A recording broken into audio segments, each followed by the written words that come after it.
It's a special John Lund Unleashed 49ers Camp Report edition. Shout out to Lund loyalists watching on YouTube, those watching on X, Instagram, Facebook, and JohnLundUnleashed.com and the Lund Lunatics, listening to the podcast on Apple and Spotify. Make sure to subscribe and like John Lund Unleashed on YouTube and keep those alerts on so you don't miss anything. Now with the latest on the 49ers and the NFL, here's Johnny.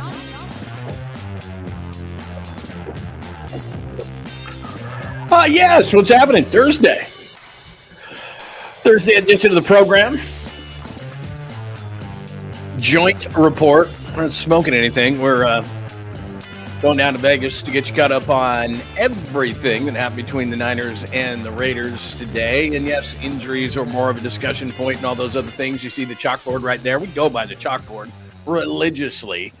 Is what we do. It is episode 220. Thanks for joining us, John Lund Unleashed. However you're watching, thank you for doing that, whether it be X. You can be watching on Facebook tonight, my personal page, or John Lund Unleashed. Let's be friends. LinkedIn, the Bay Area Sports Collective, however you are watching, thank you very much.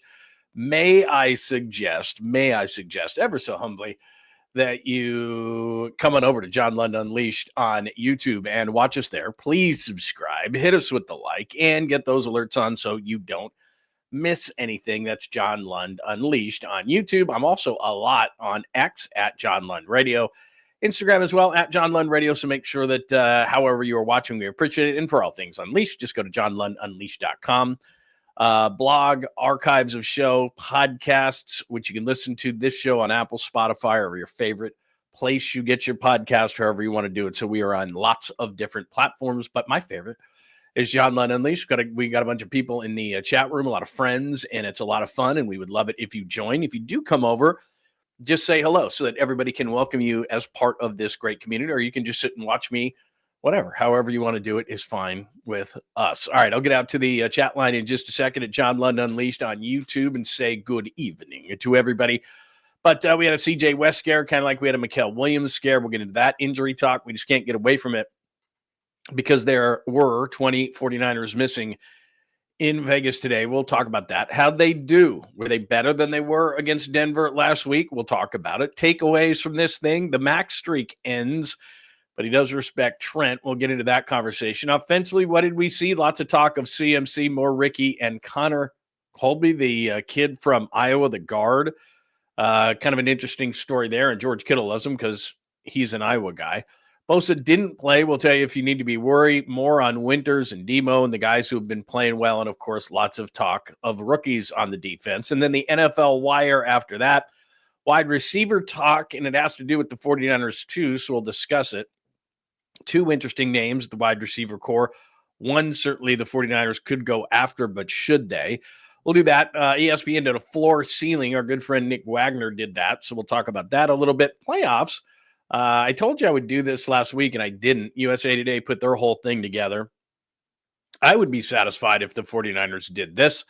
NFL announcers, I kind of got a funny thing for you. 1 year ago, I'm going to show you a picture, and you go, man, time flies. Because I can't believe a year ago it was this that was happening. So we'll do that, and then we got a sweet, clean, family-friendly caboose pistol to finish up the show. Michael, who will do that as well. So questions, comments, thoughts, hit me up on the chat line. If you 100% want to get your thoughts on the show, all you got to do is hit me with the super, and that also donates to the show, which is nice. So if you do that, that would be outstanding. John Joseph, it's good to see you. You were here like by 4 o'clock. Very good to see you, my friend. Daniel from the 916 is here. Pine, what's going on, Pine?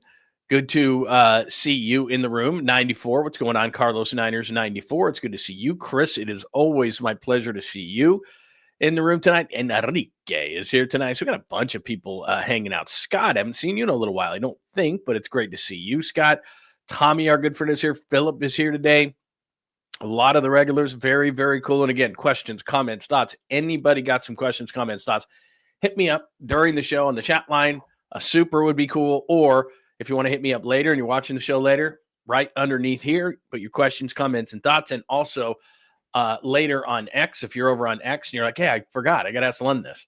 At John Lund Radio on X is a fine place to find me as well. So how did things go today? Well, let's start with this because we always start with injuries, and it's unfortunate But it's what we have to do. So Mikel Williams a week ago, it was in a joint practice against the Broncos, and they hadn't started in 11-on-11s yet. They were just doing drills, and Mikel Williams goes down, and everyone went because they need so much help from the rookies on the defensive line. And Kyle said, it's a hyperextended knee. Not worry about it. He'll be back in a week. Well, Mikel Williams isn't back. It has been a week. He is not going to play on Saturday night against the Raiders. So I understand it if it's a hyperextended knee for Warner, Bosa, Kittle, whatever. They know what they're doing. They don't need, it would be nice if they had the practice time. It'd be nice if they played in a preseason game, which I'll get into a little bit later because Kyle addressed that today from Vegas. But I don't think it's going to make a huge difference. So if they hyperextend their knee, I wouldn't love it, but they're going to play in week 1, and I'm not too worried if they don't get extra reps or don't play in the preseason. Conversely, a guy like Mikel Williams at 20 years old, as I've said a million times, who's as inexperienced as he is, especially needing to be better on his outside pass rush, this hurts that Mikel Williams has missed basically 2 joint practices, his first 2 preseason games. He's a rookie. He needs the reps. He needs to go through the process. He needs to put on the uniform. He needs to see the stadium. He needs to just all of it from start to finish. He needs to play in the games and get reps that way too against other guys that he hasn't seen day after day after day.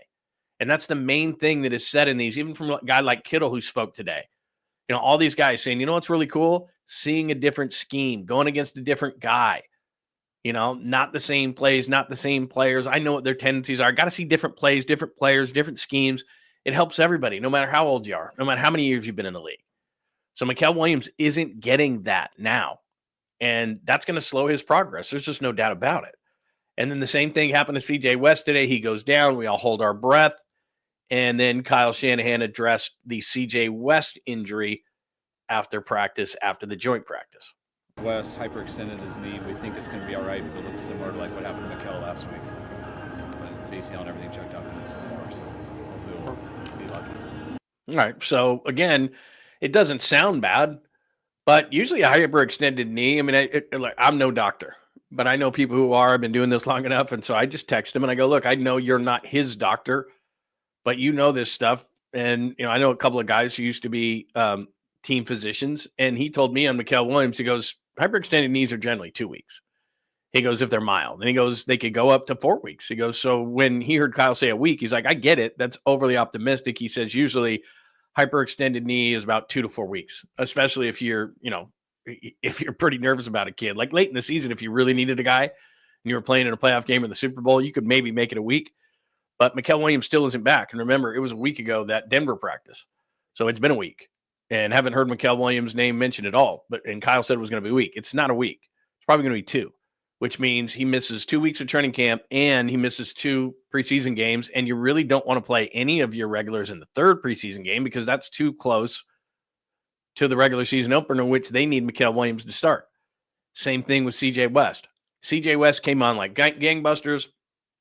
Everybody that covers the 49ers in any way, shape, or form, including myself, had the cameras out and were, oh my God, this guy is going to be awesome. And I was putting him as a starter and I was putting him on the turbo package to rush the passer. And now CJ West is hurt again. And you're sitting there going, man, because receiver is a position of need, corner and safety a position of need. Now you're saying we had to draft all these guys so that we could field the defensive line. And all of a sudden West goes down, Williams goes down. Collins is still a little bit behind. Sebastian Valdez. You're going to start a free agent defensive tackle to start the year. You might have to in Seattle. So, it's not that CJ West doesn't look like he's going to be gone during the season, but these are critical reps for CJ West, and he's not going to get them. And he's not going to play in the preseason game. And he's probably not going to play in the 3rd preseason game. So the next time we see CJ West, it's probably going to be the regular season. He'll probably get that last week of practice. Like once they break camp, then he'll probably get that last week of practice. And so will Mikel Williams. But they've got to play together because West was crushing it. And then kind of people caught up to him. All right, we know what you're going to do. You're a rolling ball of knives and that's your move. Okay, we caught up to you. What else you got? That's what professional sports is about. You don't need me to tell you that.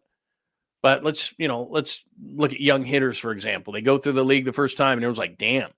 And then all of a sudden the scouts catch up. Oh, he can't hit the high heat. up and in. All right, that's what we're going to give him. Oh, found it. And all of a sudden, a guy who was hitting 500 his first 10 days in Major League Baseball is hitting 200 and he's back in AAA.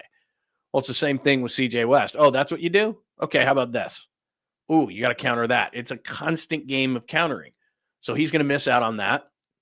Mikael Williams is going to miss out on that, and it's a problem. So good news, CJ West, it's a hyperextended knee. We know what that is about. My friend told me, who was a team physician for a professional team, told me those are about 2 weeks. And because we haven't heard that Mikael Williams is coming back anytime soon, and it's already been a week, he's definitely going to miss the Raiders game and probably misses the third preseason game because you don't want to play starters, and he's a presumed starter that close to the opener. And then the same thing with CJ West. He's not going to see the game. He's not playing against the Raiders, and he probably won't play in the third preseason game. So both of those guys are going to get the week leading up to the Seattle game after having probably missed 2 weeks each. And again, in the long run, is that a big deal? No. But we know that the defense is going to get off to a bit of a slow start. So, yeah, it's a big deal. Let's get the injury talk out of the way because I hate it. So here is Fred Warner, again, asked about CJ West, Mikael, and all these guys getting injured and how it affects him and how he thinks the defense is going to do when these guys come back, but they're injured right now. I mean, yeah, obviously we've dealt with injuries in the past. For me, I'm always big on controlling the controllables. Unfortunately, I wish I had a magic wand and I could just bandage everybody up and say, hey, you're all better now, and let's go, let's roll. But guys got to get healthy on their own, and obviously it is a group effort with the training staff and strength conditioning coaches and all those kind of things. But I got to focus on being the best version of myself for my team, and everybody else got to focus on just being available and being healthy, because we can't grow together as a team unless everybody's out there getting better. See, and that's the point that Fred makes at the end. It's pretty. I mean, it's a pretty simple point, but it's going to take a minute for the defense to be good anyway. And so if they're not out there together working, and Fred's not saying to CJ West, okay, I'm right behind you, and here's what I need you to do, or if Mikael Williams is not getting out there and okay, now he's going against different offensive linemen, not just the Niners every time. And so Bosa puts his arm around him. Okay, you experienced it. Now the next time you're going to do this, this, and this. So it could be Mikael Williams missing 2 weeks starting. It probably will be. And then it's going to be Bosa on the other side. Then I would imagine now with just the injuries inside that probably Jordan Elliott is going to be one of the defensive tackles. And then who's going to be the other one? Will CJ West be healthy enough and ready? Will that be then Alfred Collins, who got off to a slow start because of, say it with me, injuries himself, didn't participate in any of the OTAs, which I think is part of the reason he's starting slow. And then the other thing about him is just it's a totally different technique. They're asking him to do different things. He has said that. It's taken him a minute. So that defensive line, which is oh so important, and we know it because it took them to a Super Bowl in 2019, and this team is not going to be that, but they've got to get healthy, as Fred just said, so that they can start with the continuity, so they can start working together, especially that front seven. You know, everybody's got to fill gaps. You're supposed to be where you need to be where you're supposed to be. All those kind of things have to work together, kind of like a puzzle. And then those linebackers read off that, and then they make the plays. Well, if West isn't in there and Williams isn't in there and et cetera, then it's going to be a problem. So that's it. I'm done talking about injuries. As far as other injuries are concerned, you know the guys who are out. There's 20 guys who are out, and Cowing's back, Pearsall's back, Demo was back today, Trey Brown, who I told you, with the Seahawks, hurt, guys like that. Jason Pinnock, who was had the inside track on at least one of the safety spots, he's hurt again. So look, the problem, injuries are going to happen in the NFL. The problem is becoming with the 49ers right now is where they are. They're getting bombarded at receiver, at corner, at safety, at D-line, places they don't have depth. And to be honest, they don't have a lot of depth on this entire roster. And any kind of speculating we do, which we'll do tonight, any kind of speculating that we do on how many games the Niners can win and what their over-under is and what their ESPN now is doing and what's a floor, what's a ceiling on a team, if they're not healthy, who the hell knows?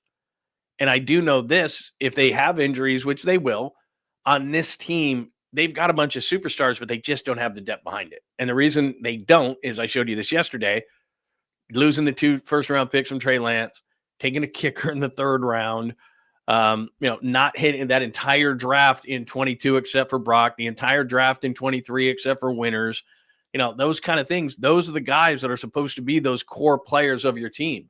And at very worst, they'd be backups right now. And so there isn't any depth. There's a bunch of really good players from those initial drafts that the 49ers did. Then there's, and McCaffrey's in that too because, they trade for him, whatever.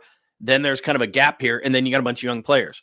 The middle class, which is supposed to be that class that is supporting your team, those first, second, and third rounders, and especially in the Niners case, second, third, fourth rounders that they've done so well in those mid rounds.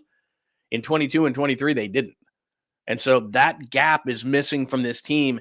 Therefore, a lot of great players, a lot of young players, those players playing at their peak right in that middle, they don't have enough of those guys. And therefore, if the older players are getting hurt or just in general players are getting hurt, they don't have the depth to replace them. And right now, it's early. Obviously, they haven't played a game yet, but they've got to get these guys back. And then you just got to, cross your fingers that it's not going to be as bad as it was last year because they're off to a similar type of a start. All right, injuries, done. CJ West scare at the top, injury talk again, we're done. We're done with that talk. All right, to how they do, I'm going to look at my notes here, but essentially, in a nutshell, what you can say about this is that the Niners knew the Raiders' defense and what they were going to run because George Kittle said this after the game or after the practice, and I'll play some of the stuff from George for you. But essentially, he said it was cool because they knew what they were running because they were running a Pete Carroll style offense. So he's like, okay, we know what they're going to be running out here. And put on top of that, defensively for the Raiders, there's Max Crosby and not much else. So from a standpoint of making big plays, Ricky Pearsall again was great today. Made a lot of good plays. Christian McCaffrey was really good. I do want to stick a pin in the running backs, and I'll talk about this with McCaffrey and Ashton Jenney, the rookie out of Boise State that the Raiders took 6th overall, who I think is going to be really, really good. When there's a bunch of runs, because I was looking at the guys who I know from the Raiders and was texting with some guys who cover the Raiders, and they're like, well, Ashton Jenney did this, and Ashton Jenney did that. And, he broke some plays, and he had a couple of plays that would have been long touchdowns. And I don't buy any of that. Because even in joint practices, they don't tackle to the ground. So Ashton Jenney runs through a hole. Christian McCaffrey runs through a hole, and that's great. And they're getting two-hand touched, basically, or bumped through a hole. But nobody's taking anybody to the ground. So, look, I saw Ashton Jenney have 3 carries for -1 against Seattle because their offensive line is not very good. So anything that you read about Ashton Jenney having a bunch of long runs, I saw him cut through some holes, there's no doubt. But in practice, you just don't know. In practice, as far as running the ball, you just don't know. Now, having said that, saw Jenney had a couple of nice catches today. McCaffrey had a couple of nice catches. They couldn't cover him. So those kind of things. And I'm going to play something. In fact, I'll just do it right now. Again, I've said this to you before. I just don't know why people are continuing to ask the question of McCaffrey and how healthy he is and how he's going to look. And I don't know how many times Kyle has to say it. Brock has to say it. CMC has to say it. Like, it's the injury from last year doesn't exist. And I don't care if he's 29 years old and he's creeping up on that magic 30. He is the most in shape person and most insane person about his body of anybody on this team. I mean, all these guys work hard. Kittle and Warner and Bosa and, all these guys. Nobody does what McCaffrey does. He's ready for the season, and he's going to have a really good season. And I keep saying this, if you've in your fantasy football draft, I'm not saying you take him ahead of Saquon, but he should be, I think, the second back off the board. And I hear people going Ashton Jenney and all these different type of guys or Henry or something like that. That's fine. Do what you got to do. But remember, wide receivers early in the year are going to be questionable for the 49ers. They're going to go a lot to Christian McCaffrey, whether they run it, whether they throw it, whether it's a screen, whether it's a swing. He looks really, really, really good. And one thing before I play Brock Purdy talking about him, if you come across this, it was said tongue-in-cheek. It was said in a joking fashion. So somebody asked him about McCaffrey, and Kyle tongue-in-cheek said, something. He's running really fast. He's doing really good. And we got him on the miles per hour, whatever, at 25 miles per hour. He was joking. And then I saw later on some, place for 49ers news that they had kind of put it in one of those squares or whatever off Yahoo and were like 25 miles per hour. And they were taking it seriously. To put that in perspective, Tyreek Hill's fastest recorded time on a football field is 23.8 miles per hour. Tyreek Hill. Chris McCaffrey's not running 25 miles an hour. And then there was a follow-up question, like, seriously, Kyle? And Kyle went, I just want Christian to feel good. Nobody's running 25 miles per hour. Nobody. So just saying, if you come across that, he did not run 25 miles per hour. Kyle was joking. Anyway, having said that, here's Brock talking about CMC.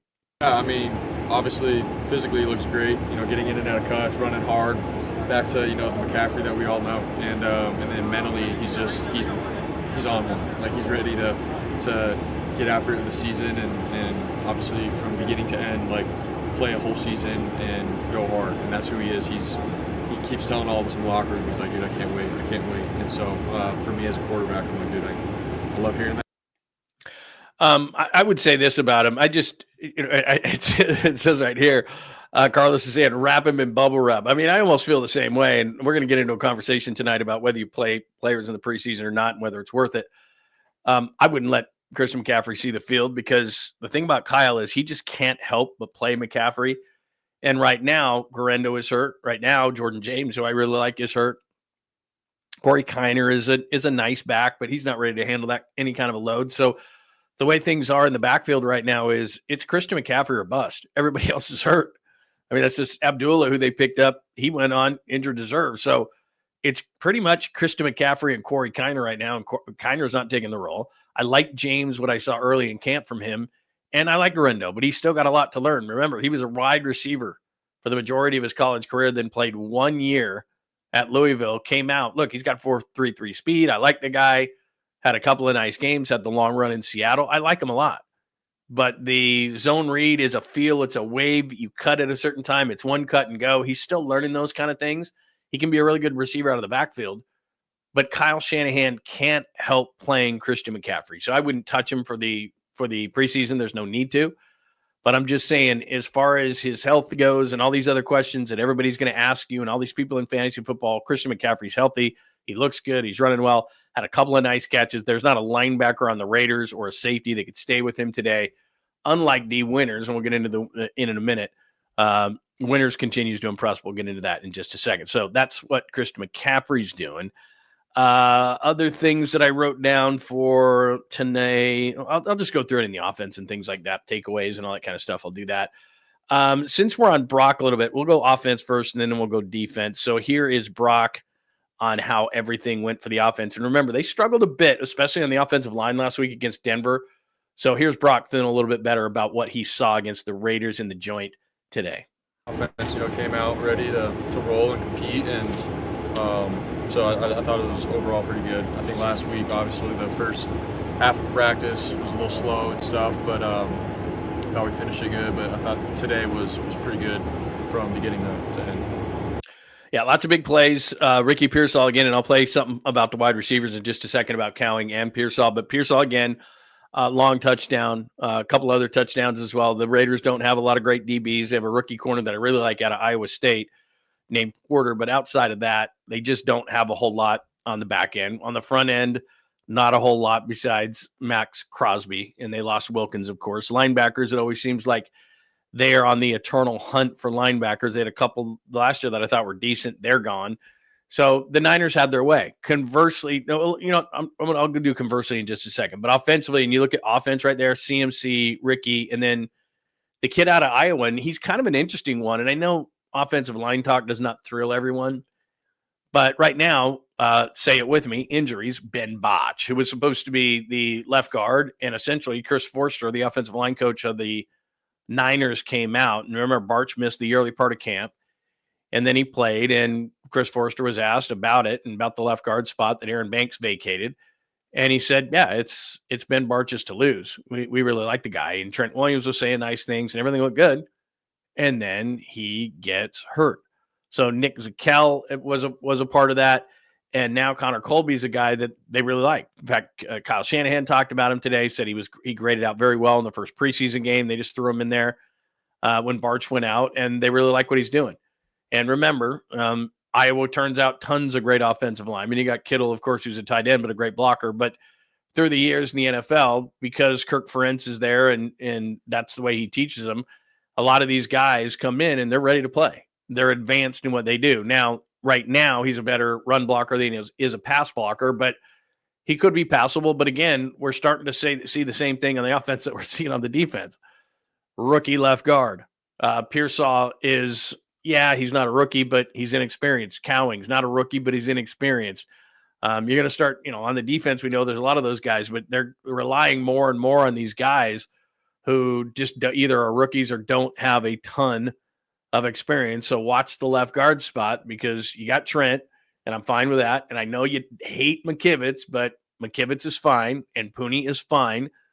The left guard and the center, I don't love. The left guard, we just don't know, but the center, I don't love. So that's the offensive side of things. Here, let me give you, and I'm going to do some defense here in a second, but let me give you a little bit on Brock on the receivers, because this is really interesting.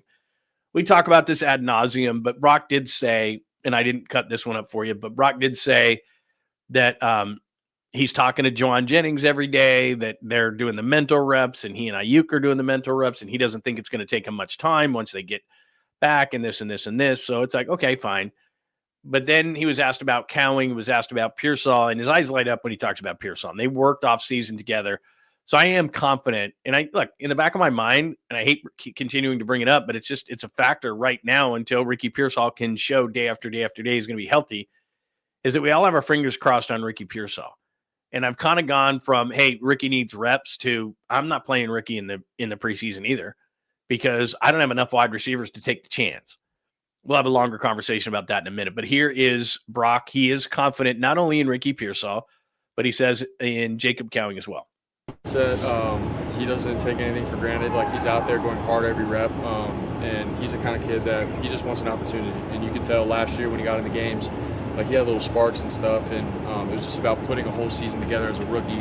I think now, going into his second year, healthy again and stuff, like, he's ready for it, and he's got the chip on his shoulder. It's pretty cool seeing him and Ricky, like, they're both buddies, and both of their mindsets is very similar. They want to go out and win. They want to be a starting receiver in the NFL, and I really do believe that they both have the skill set and traits to be that. And just got to put a whole season together and compete together. So I'm excited for him.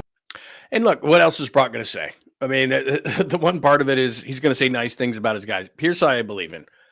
𝐾𝐭, I watched a ton last year, and he just wasn't ready. Like I said, outside of a 41-yard catch that if he would have stayed on his feet, would have and should have been a touchdown.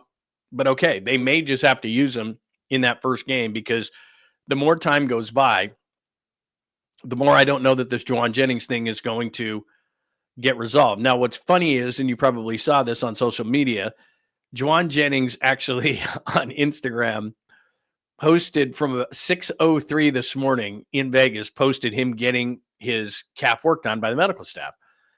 And he wouldn't normally do that, but clearly he's well aware of the fact that we're all speculating of whether it's more calf or more contract. And I think it's more contract than calf, but what do I know?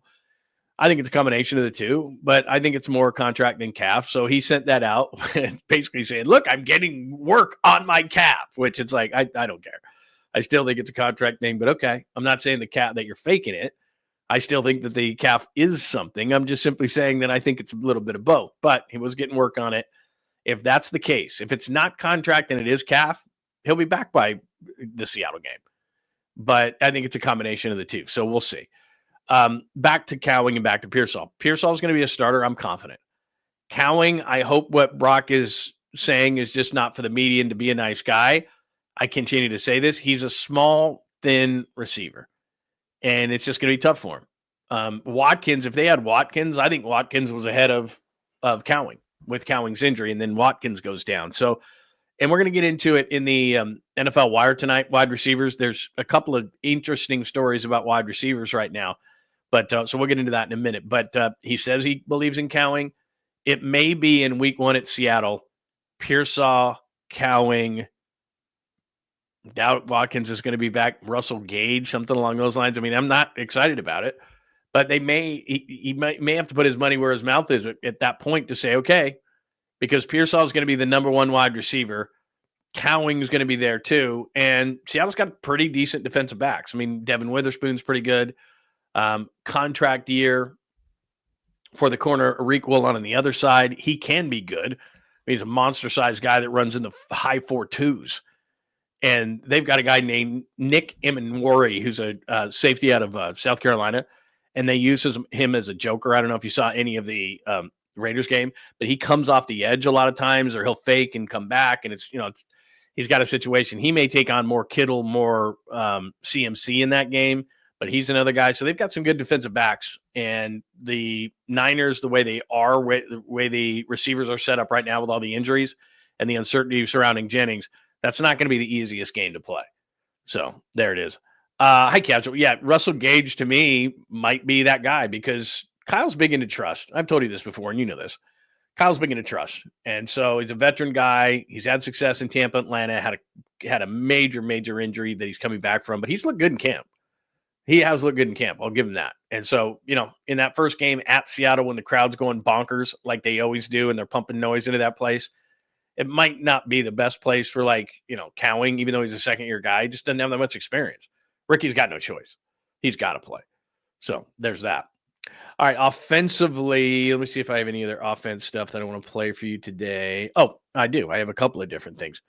Actually, you know what? I'll save that for the defense. Here is speaking. Let's do this. Well, let me save that. Sorry, I'm looking at all these different things that I have, and I want to make sure that we do this right. But I'll do this other stuff on the defensive side of things. Other takeaways. Oh, by the way, the Niners defense wasn't great either. I'm not sitting here saying that the Niners, they walked all over the Raiders. They did at certain times. But then on the other side of things, the Raiders moved the ball too. And especially Brock Bowers. Brock Bowers is really good. He's not the top tight end in the league. That would be Kittle. But when Bowers learns how to block a little bit better, but as far as just receiving, there were a couple of plays that I saw that he actually just went over a couple of Niner safeties and one linebacker was like, are you kidding? Like he's just, and that shouldn't get you discouraged because as far as just a pure pass catching tight end, he's probably the best right now. Kittle's the best combined tight end that does everything. As far as just pass catching is concerned, the guy's a freak. I mean, he really is. So that's as far as the defense was concerned. Both teams, just a lot of big plays. A lot of big plays. Defensively, the biggest story is CJ West continuing to be hurt. And then, like I have on the board there, Winters still good. Demo was good. Jared Brown made a nice breakup in the end zone, a deep ball today. So nice move by him. The reason I put Bosa up there is you and I are having a conversation and let's just kind of keep an eye on this. I'm not saying anybody's lying. I'm not saying that there's a bigger thing than what is being reported, but he missed 3 days last week. Wasn't in the joint practices. His neck's giving him some problems. Travels to Vegas. Doesn't participate. Now, look, it's 100 degrees in Vegas. Maybe you just don't want to take the chance with Bosa. But, and I get it. Does he need work against the Raiders' offensive line? Probably not. But, you'd like to give him some reps. And then even if you didn't want to play him on 11 on 11s, you wouldn't have to do that, especially in the heat. So, whatever. You could take your time with him. But he's out again. And so that's like 4 of the last 5 practices that Nick Bosa has missed. And they're saying it's a neck problem. And what happens with defensive linemen every single play? They get into a car crash. They mash their helmet against somebody else's helmet. If your neck's not feeling great, probably not a great thing to be doing, bashing your head against another helmet, 60 times a game. There's about 60 offensive snaps. Maybe Nick plays 55 of them, 50 of them. So you're getting into 50 car crashes a day, every single Sunday, and you have a bad neck. Can you imagine that? Like it's whiplash 50 times during a game, and he's got a bad neck. So I'm not saying anybody's lying. I'm not saying that Nick Bosa is not going to be healthy. Nick Bosa to this point has had a tremendous camp. That's what Nick Bosa does, but he does seem to have a bit of a chip on his shoulder in addition to the way that he normally plays. He's been faster in reps. He's been better in 11-11s. He's been a general pain in the ass, and he's ready, and he's in good shape. He's Nick Bosa. But these last handful of practices where they're saying nothing to see here, they give vet days all the time. Trent gets vet days. CMC gets vet days. Fred Warner gets vet days. Even Demo gets vet days. I mean, these guys who are established, they're giving vet days to, and they'll do it throughout the season as well. But they don't normally give like 4 out of 5 practices off. They don't give 3 practices off in a row. They just don't do that. And so you've seen Nick running off on the side and all those kind of things. And then they're saying it's a neck injury, and it's like, okay. And they keep saying to us, it's no big deal, but it's no big deal, but it's no big deal, but, and that's fine. I'll buy it for now. But my spidey instincts are just telling me, keep an eye on it. That's all. Not making you panic because we've already got enough issues on the defensive line. And I did promise a little while ago that we weren't going to talk injuries, but defensively, if we're looking for big stories today, yeah, Winters was good again, and Demo was good again, and Jared Brown made a nice play deep, even though the Raiders had their way a bit against the Niners as well. Do keep in mind that Geno Smith played in Seattle for years, and he knows what the Niners defense is all about. So it's not, even though it's different under Robert Saleh, I'm going to play something. I thought the most interesting thing that George Kittle said today was actually not something about the offense, but something about the defense. I'll play that for you as we talk about the defense here. But all I'm simply saying as we talk about big stories from the joint practice today is Bosa missed again. And to me, that's becoming a story. It's becoming something to watch because they don't want us to panic and they don't want us to do that. But all of a sudden, when you miss 4 practices out of 5, when you miss 3 in a row, when you didn't participate in either joint practice, and they're starting to call it, that's a neck, his neck. Uh-oh. Like, that's not a good thing. So, not freaking everybody out. I'm not trying to freak anybody out. I'm just saying, let's keep an eye on that. All right. So that's what's happening. Let me do this. So we're talking about defense. So George Kittle had a whole interview, and he's funny and he's good and all that kind of stuff. But one thing that's really interesting that he said. So he was asked about playing against Pete Carroll's defense, and he said, it was fun playing against Pete Carroll's defense today because it's kind of like the Seattle defense that we used to look at. And he goes, I even was looking at tape. He said, before I was even in the NFL, the Legion of Boom and all that kind of stuff. And he said, study that defense. He goes, that is Pete Carroll. We knew kind of what to expect. It kind of helped us out a little bit today. They're running the same thing, but he said they don't have the Legion of Boom. So obviously they don't have the personnel Seattle did. But then he was asked a follow-up question to that, which was, Robert Saleh is from that same tree. Remember, Robert Saleh was in Seattle with Pete Carroll. He learned to run this defense. One of the reasons why Kyle initially hired him the first time to run the Niners defense is because he wanted to run that Seattle-style defense. But George Kittle said that Robert has evolved, and actually the Niners defense is not like the Pete Carroll defense now. Take a listen to this or watch. All the weaknesses to it. So, I think the teams know all the weaknesses to it. So, I think the evolution is a really cool thing. I think it's also hard to run a defense when you don't have, 6 first-round draft picks on your defensive line like we did in 2019, and you got to switch it up when you don't have that. I'm not saying the guys we don't have, they'll be good, but we're a little thin at defensive line right now, and when our guys are healthy back, it might look a little bit different again. But, I appreciate Saleh because he brings the energy, and then he's changing everything up so much that it's just kind of fun to see something different.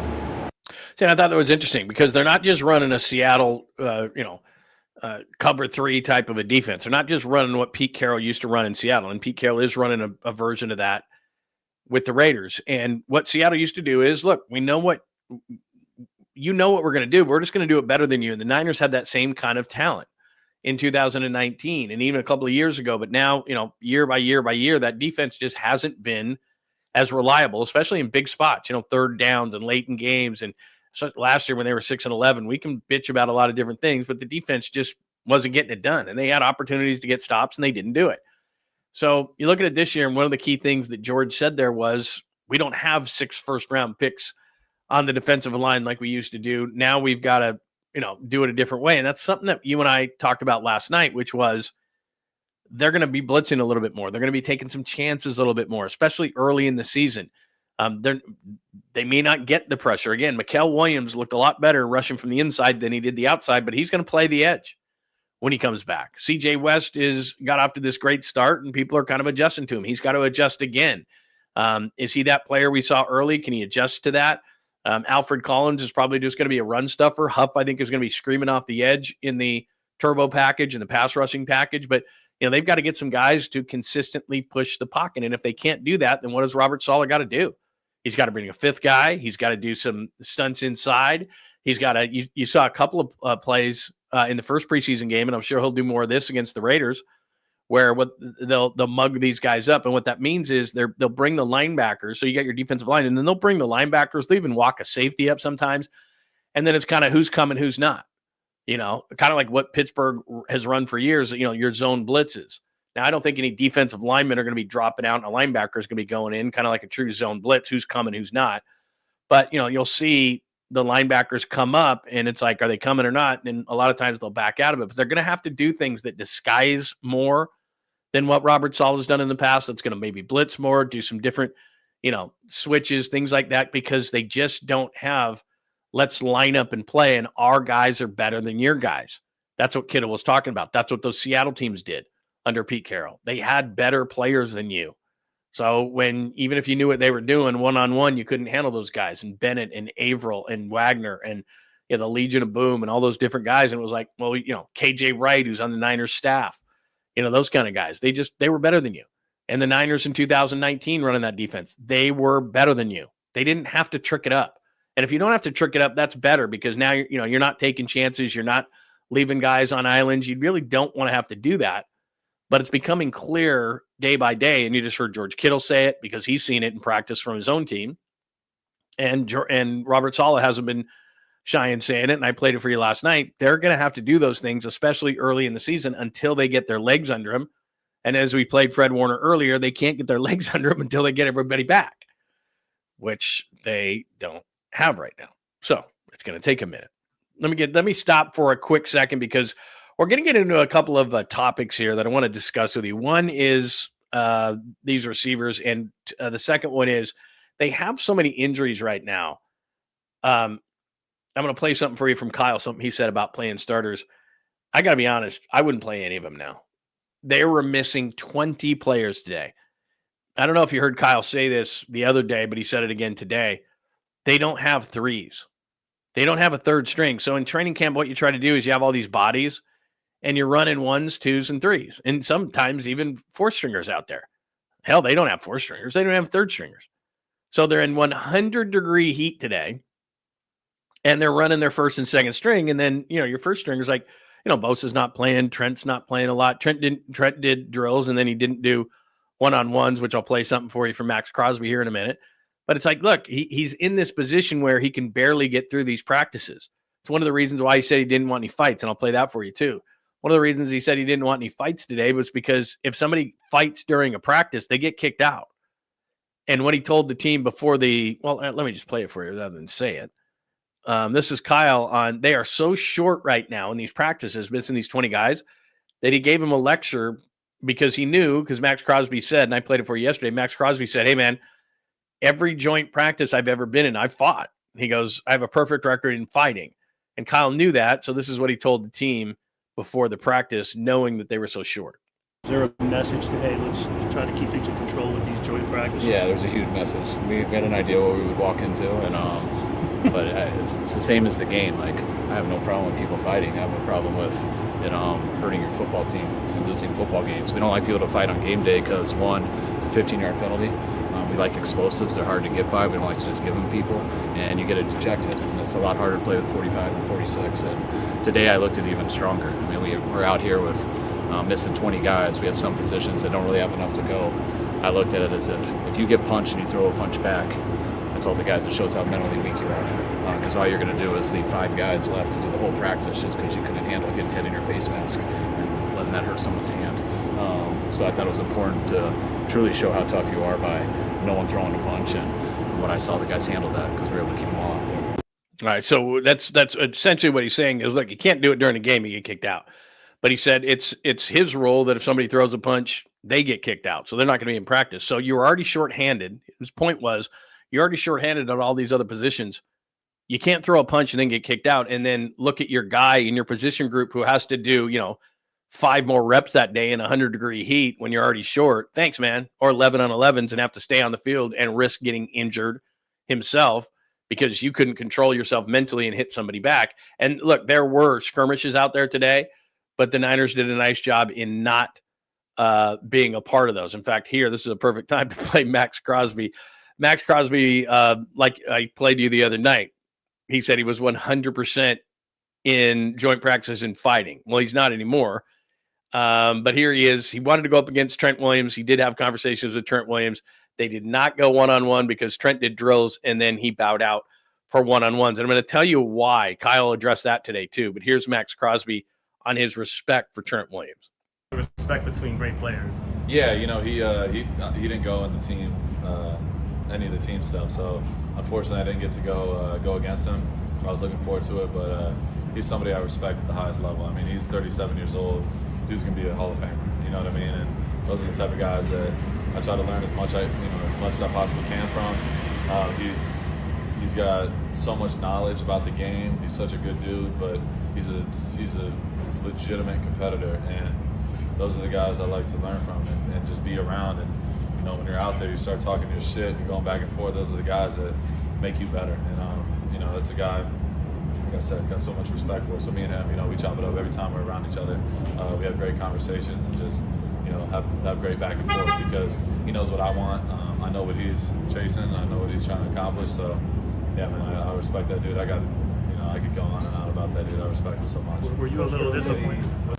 There you go. So there's a little Max Crosby talking about he would have liked to have gone against Trent Williams. One of the reasons that this was a great, I'd never heard it put this way, and it was a great way that Kyle explained it today after the joint practice. He said one of the reasons he doesn't have Trent Williams in joint practices is because he's a bit of a mark for the other team. They want to know, and Max Crosby just kind of said this, they want to know where they are.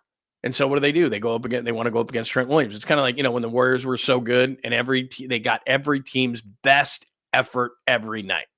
Everybody wanted to measure themselves with Steph Curry's dominant Warrior teams. It's always like that. The Montana's Niners and et cetera, et cetera, et cetera. Teams get up for that. You can sneak up on teams when you're a shitty team. That's why teams go last to first. Because about midway through the season, somebody goes, you know what? That team that was in last place last year, they're actually good this year. The bad teams, the Carolina Panthers, I'm just throwing them out because they're the first that came up to mind. It would take you like half the season to realize Carolina's good. And you're like, damn, we better get up for this game. The Niners have no such luxury. Anytime with Kyle coaching them, there's no such luxury, no matter if they're 6-11 or 11-6 or winning a Super Bowl or whatever. It's just, Curry's the same way now. Like Curry's still on the Warriors, teams get up for him. But Trent Williams is a measuring stick for a lot of guys. And what Kyle means by that is he doesn't want to have his guy constantly be the mark for other teams. And within the Niners, they all know, and it's fine, whatever. But when he goes up against other teams, it's like everybody, all the best guys want their shot at Trent. And then Trent has to be at 37 years old at his best at all times. Trent's going to be at his best in week 1 through week 17. But during the week, at practices, during training camp, all those kind of things, like I said, I've sat there and watched and observed it. He goes probably 3/4 speed. And it's not an issue. It's just that, man, it's like, I'm getting through this. I'm ramping myself up. I know what I need to do. He's in tremendous shape. Kyle said that again today. Everybody you talk to, it's not that he's not in shape. Dude owns a gym. Like, he's in good shape. Not for 37, just period. But he doesn't want to, Kyle wants to kind of save him from this whole thing of, like the guy that everybody wants to fight. Like, there's a big dude at the bar and everybody wants to test him all the time. Everybody wants to test Trent all the time. And Trent doesn't want to be at 110% every single training camp practice. He's not doing that.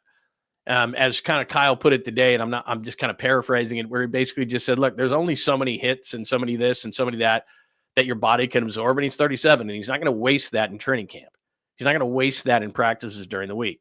He'll be fine. That's just the way it is. So, that's the reason they keep him out of stuff like that. Not that it's like, yeah, it would be cool to go against Max Crosby or whatever. You could tell Max Crosby's like jacked up, like, I want to go against Trent Williams. It's like, whoa, dude, slow down. It's cool, man. Trent Williams doesn't have to prove anything. He's fine. So that's why he keeps him out of those things. Let me play this, and then you and I can have a discussion about this. So here is Kyle asked if Brock and the starters are going to play Saturday at Allegiant in Vegas. Well, we'll see how, I haven't decided anything for sure yet. We'll watch this tape, but, I plan on getting these starters going. There might be a couple guys I rest, but there's not a lot of, especially on the defense, there's not a lot of healthy starters as it is, but I'll figure that out here in the next 24 hours, but I plan on some starters to play. I get it, but I got to be honest with you. With 20 starters out, and they've got to play some because they just don't have enough to sit all the starters, but I'm not playing Brock. I mean, think about it. Let's play a little game of risk and reward here, right? We can use anybody you want. CMC, Brock, Bosa's not going to play. Name the player, whoever. Even Ricky Pearsall, who I think needs the reps. Last week I was like, they need to play Ricky Pearsall. I was thinking that last week.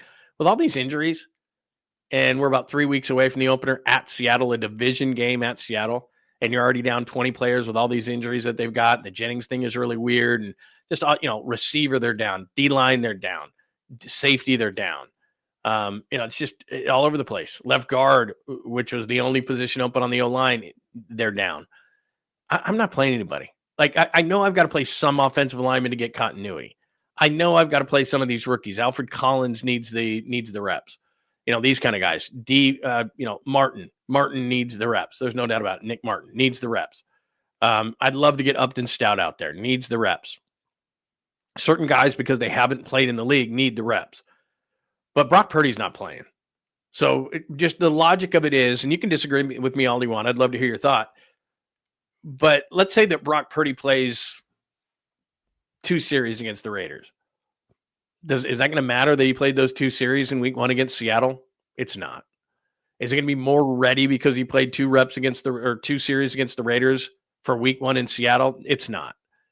They get a ton of work in training camp. They get a good work in these 2 weeks of joint practices. And the risk, so that's the reward. Oh, Brock got some throws, and Brock got to throw with some of these guys, and he got to throw with maybe a Cowing, somebody he didn't get, all those kind of things. I get it, but he does that in practice and in camp all the time. And the reward is, okay, a couple of series. The risk is it gets hurt. And I'm sorry, but I'm not a Mac Jones guy. So no, the biggest drop off from any position in sports is the first to the second quarterback. It's not even close. So Brock Purdy, for those who think, Mac Jones could do the same thing in this offense. No, he couldn't. So first of all, I'm not playing Brock Purdy. I don't care. It's a couple of series, and he's not going to play in the 3rd preseason game anyway. So why does he need to play a couple of series? It's not going to make any difference. Same with Christian McCaffrey. I'm going to overuse Christian McCaffrey during the regular season. I'm speaking from a Kyle Shanahan perspective because that's just what you do. You can't help it. He's so good. You keep him on the field, and he doesn't want to come off the field anyway. And after a while, you're like, fine, just stay in the game. And they've got injuries at running back anyway. So I'm not playing Christian McCaffrey. What's a couple of series with Christian McCaffrey going to do? I guarantee week 1 in Seattle, he's ready. And he's practicing, and he's doing fine, and he doesn't need to be in a game where some overzealous, Raiders rookie sees Christian McCaffrey and thinks he's going to make a name for himself. Nope, not going to do it. And across the board, Kittle, I know he wants to play, not going to do it. Like the risk and reward of getting a couple of series versus the right now a potential injury when I've already got major injuries on my defense, on my offensive line, with my receivers, and I have a thin roster to begin with. If everybody stays healthy, which they never do, but if they get really good health luck this year, this could be a team.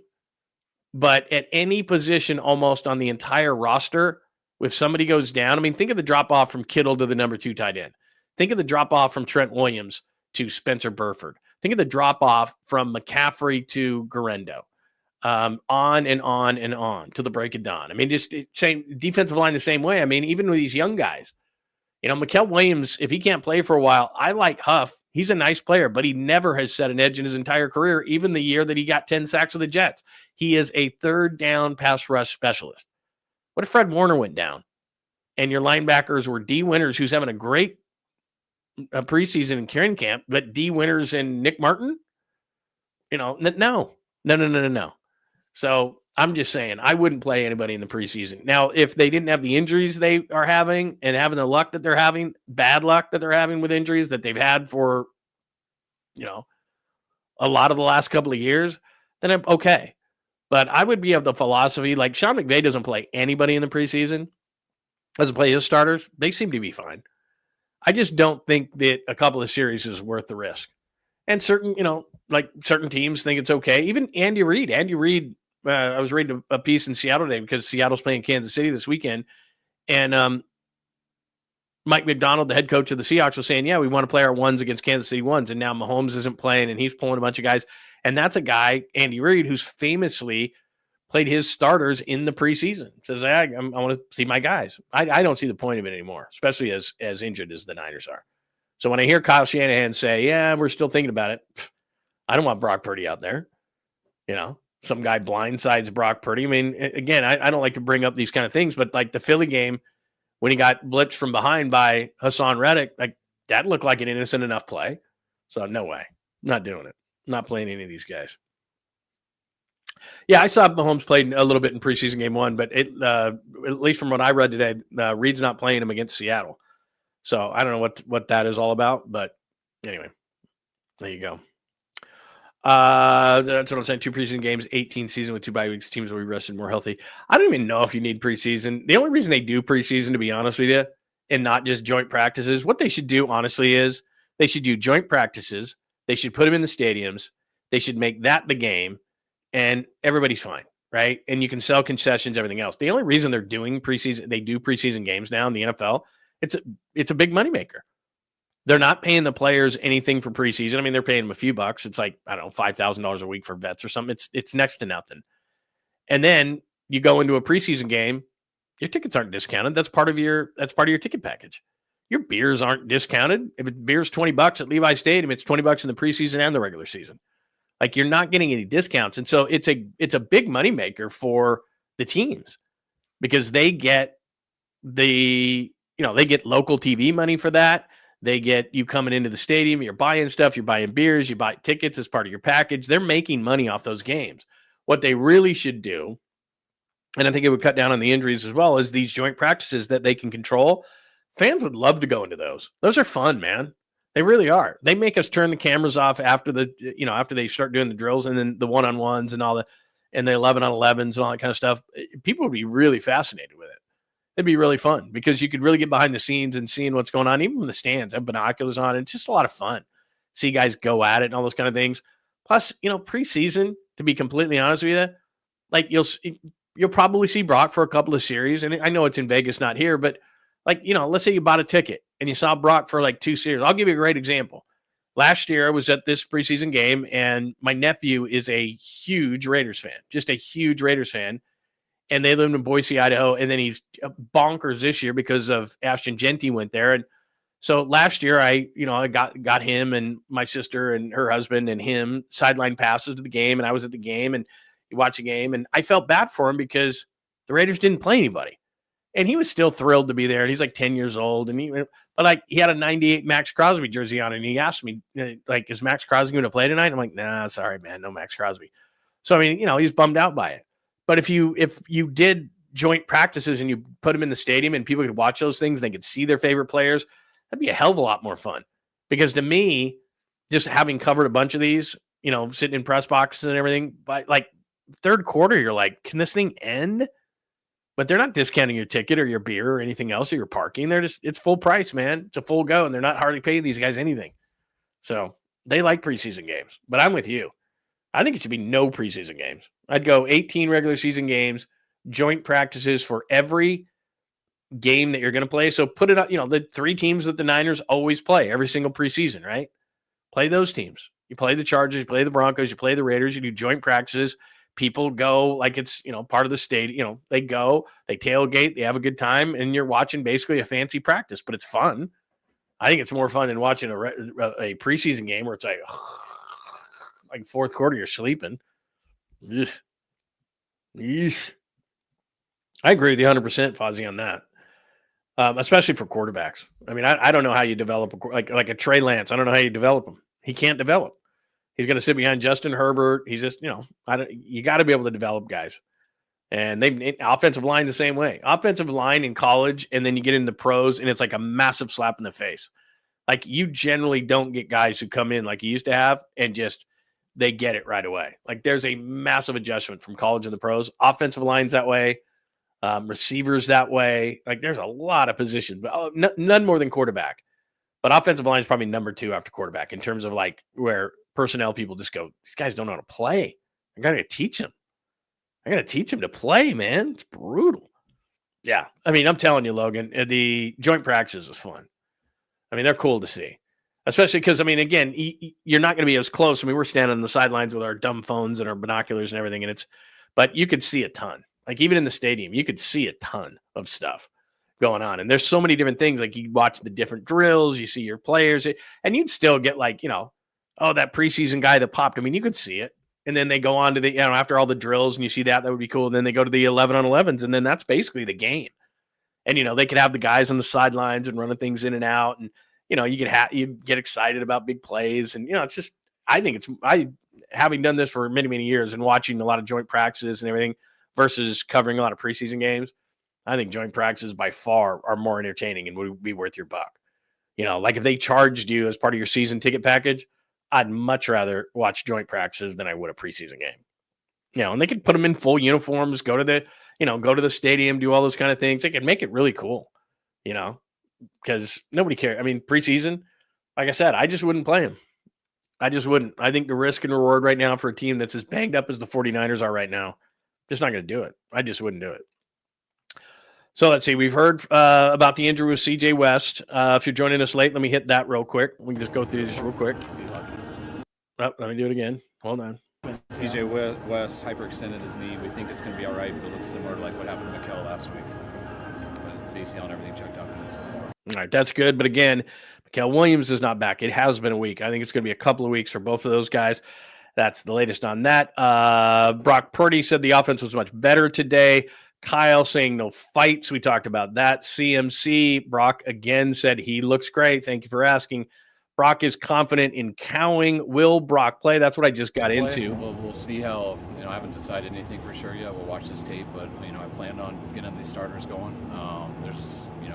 There might be a couple guys I rest, but there's not a lot of, especially on the defense, there's not a lot of healthy starters as it is. But he does bring up a good point there, by the way.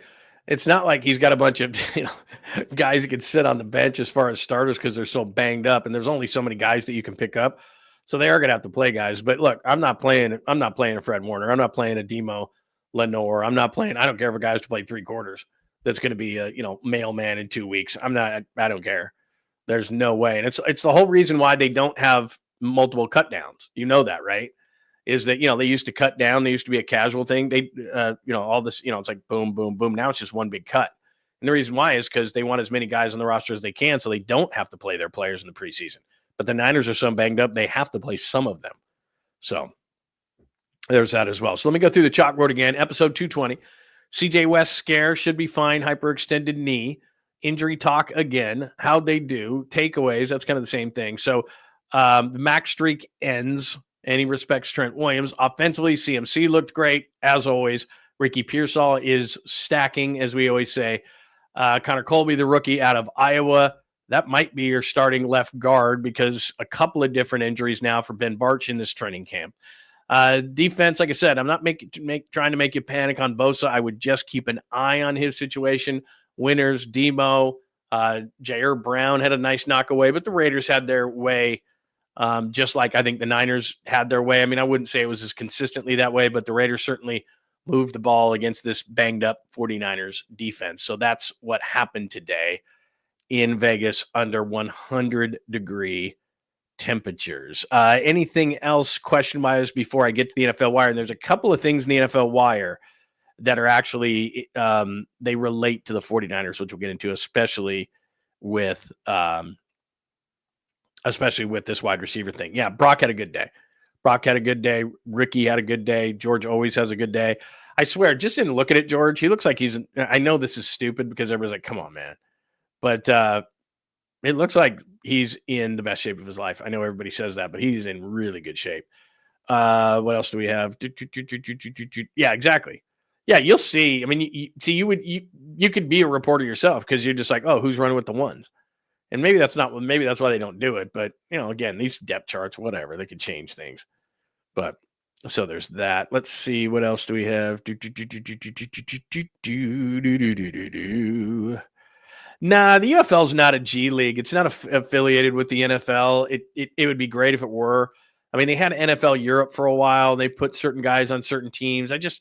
I don't know why the NFL doesn't do it. They got gobs and gobs and gobs and gobs and gobs and gobs and gobs of money. And I don't know why they don't do something. And even if they didn't go over to Europe, for example, and do the NFL Europe, then do a minor league system in some of these smaller cities that would love to see football. Like college towns that would love, like Alabama. People in Alabama are so into football that they, like, if you put a minor league team there, they'd be like, yes, please. Like, just put them all through the South. And everybody would be like, okay, cool.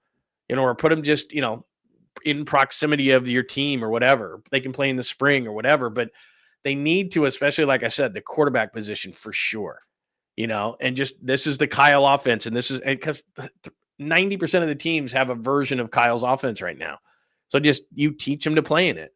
It would be the only chance that a guy like Trey Lance would have, or some of these younger offensive linemen. And what happens is these guys just kind of bounce around the league because they never get an opportunity to play enough, preseason, whatever. And if they were able to develop in some of these leagues, but these leagues that they play in, I mean, yeah, there's certain guys like Bradley and Nye was a guy that came, was with Saul and the Jets, and then he came to the Niners they've got him on injured reserve now, but it's not, it's not NFL level playing, and they don't have NFL coaches and everything like that. It would be like, get kind of like a minor league baseball team, and you wouldn't have that many, but like, let's say it was the NFC West, right? The NFC West minor league team. And you get those teams together. They run a certain kind of offense. They have certain kind of coaches. They bring their young coaches. Those young coaches learn how to coaching young players who need to learn how to play. That it would just, they're the only league that doesn't have a true minor league system. Obviously, baseball does. Basketball, you can go down to the G League. I mean, there's, you can put guys down there to work. So it's something that they need to do. I mean, there's just no doubt about it. And we complain and cry and bitch and moan that, 50% of the quarterbacks make it, or a Trey Lance, whatever. Well, there's no chance. I mean, if they're not great right away, these teams can't wait. And it doesn't matter. Like, first round picks may get a little bit longer, a couple of years. But if you're not showing it by your second year, then it's like, see ya, we got to move on. It's never been more of a microwave society than it is right now in the NFL. And they've got to find a way to develop these players, because they get thrown on the trash heap fast. And I know guys, I mean, I know tons of guys who played, and they say it's not really a physical thing. It's a mental thing. After you get thrown to the trash heap, you're a first, second round pick or something, and you're told how great you are, and then you get thrown to the trash heap. It's hard to mentally get back and believe in yourself that you can play. It's tough. Yeah, Barch was out again today. That's what I'm saying, is you might be looking at Connor Colby as your starting left guard. And look, there's been a lot of, people saying a lot of good things, but I said this a couple of days ago. What the process is in the preseason for somebody who is looking good is, okay, you passed the initial test. Now we're going to put you the first team. And what I would do, and this is where I don't think I'm contradicting myself, but one of the units that needs to play is the offensive line, because they need that continuity.